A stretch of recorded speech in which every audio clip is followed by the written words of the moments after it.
ಶಿವಕುಮಾರ್ ಅವರು ಹೇಳಿದ್ರಲ್ಲ ಸುಳ್ಳು, ಚುನಾವಣಾ ಆಯೋಗದಿಂದ ಮೋಸ ಆಗಿಬಿಟ್ಟಿದೆ, ಮತ ಕಸಿತಾ ಇದ್ದಾರೆ ಅಂತ ಹೇಳಿದಿರಲ್ಲ, ಅದಕ್ಕೆ ರಾಜಣ್ಣವರು ಪ್ರತ್ಯುತ್ತರ ಕೊಟ್ರು.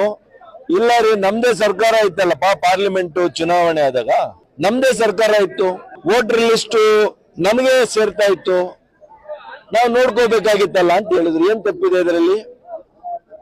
ಅಂದ್ರೆ ಇವತ್ತಿಗೂ ಕೂಡ ಕಾಂಗ್ರೆಸ್ ಪಕ್ಷದಲ್ಲಿ ಇವತ್ತು ಮುಖಂಡರುಗಳನ್ನ, ಎಷ್ಟೇ ಹಿರಿಯ ನಾಯಕರುಗಳಾಗ್ಲಿ,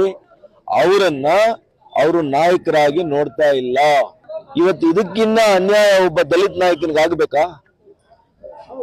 ಈ ತರ ಒಂದು ಪ್ರಕರಣ ಹೇಳಿ ನೀವು ನಮ್ಮ ಪಕ್ಷದಲ್ಲಿ ಆಗಿರುವಂತದ್ದು.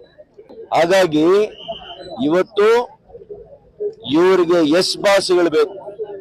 ಆಂತರಿಕ ಪ್ರಜಾಪ್ರಭುತ್ವ ಇಲ್ಲ, ಆಂತರಿಕ ಸ್ವಾತಂತ್ರ್ಯ ಇಲ್ಲ, ಅವರಿಗೆ ವ್ಯಕ್ತಿ ಸ್ವಾತಂತ್ರ್ಯವನ್ನ ಕಸದಾಕಿದ್ದಾರೆ. ಸುಮ್ಮನೆ ರೆಡ್ ಬುಕ್ ಇಟ್ಕೊಳ್ತಾರೆ ಎಲ್ಲ ಕಡೆ, ಪಾರ್ಲಿಮೆಂಟ್ ಇಂದ ಹಿಡಿದು ಇಡೀ ದೇಶದಲ್ಲಿ ಸುತ್ತಾರೆ ಕಾನ್ಸ್ಟಿಟ್ಯೂಷನ್, ಸಂವಿಧಾನ ಅಂತ. ಸಂವಿಧಾನದಲ್ಲಿ ಮೊದಲನೇದೇ ವ್ಯಕ್ತಿ ಸ್ವಾತಂತ್ರ್ಯ ಕೊಟ್ಟಿದ್ದೀರಾ ರಾಜಣ್ಣವ್ರಿಗೆ? ಅವ್ರು ಹೇಳಂಗೆ ಇಲ್ವಾ ಅಲ್ಲಿಗೆ? ಏನೂ ಸತ್ಯ ಹೇಳಂಗಿಲ್ಲ.